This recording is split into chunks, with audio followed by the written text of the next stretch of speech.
Assalomu alaykum. Assalomu alaykum kanalimiz obunachilari. Barchalaringizga kun xayrli bo'lsin. 2026-yil.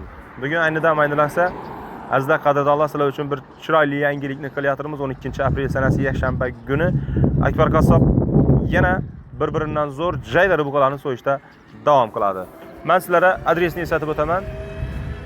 Yangiariq tuman Ko'rikton madaniyat markazi. Va uni ro'parasida bo'ladi Akbar qassobni qassobxonasi. Endi Qaravoy buqamiz qadrdonlar.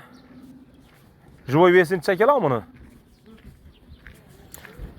Azizlar havoni keskin qizishi sababli shu ekranda ko'rib turgan buqani xudo xohlasa Akbar qassob so'yadi. Zo'r baqilgan qachoq buqa, o'zi живой vesi 400 kg, jaydari mesni. Meshning ishqibozlari juda yaxshi bilishadi. Buni qadrdonlar ko'pincha aksariyat mijozlar talab qilgani uchun mana shu ekranda ko'rib turgan mesni buqalardan faqat oldingi videolarimdan men buni aytganman. So'yib turibdi Akbar qassob. Arkasidan ham ma'lum zo'r baqilgan, yaxshi baqilgan qo'yinlari.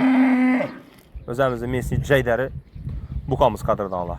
Bundan azizlar chorva ishqibozlari, albatta chorva bilan shug'ullanadigan yurtdoshlarimiz, qadrdonlarimiz juda yaxshi bilishadi. Bu katta mashaqqat va rasxod, shu bilan birgalikda vaqt talab etadi. Mehnat talab ish. Kamida mana shuning buqalardan 10dan 20dan 50dan boqishni har bir yurtdoshimizga Allohim o'zi nasib ro'zi aylasin qadrdonlar. Chorvadorlarimiz chorvasına baraka bersin. Qadrdonlar, Akbar qassob ertalabdan nasib ro'zi aylasa 13-aprel sanasi shu Qaravoyni so'yadi.